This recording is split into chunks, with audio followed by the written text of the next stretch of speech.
Life reflects the mind. People complain that their given conditions and circumstances are difficult.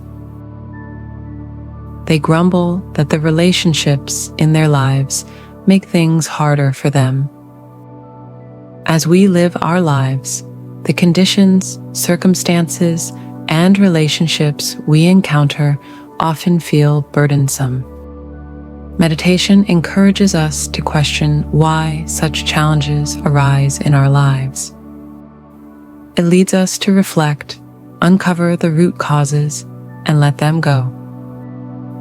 Through this process, we come to recognize that the struggles we face are not caused by external factors, but are the result of the thoughts and emotions within us. It is not life that is difficult. It is our own minds that make it so.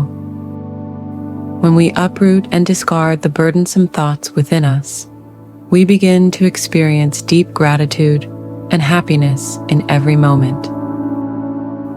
Life can be either joyful or painful, depending on the mind we hold.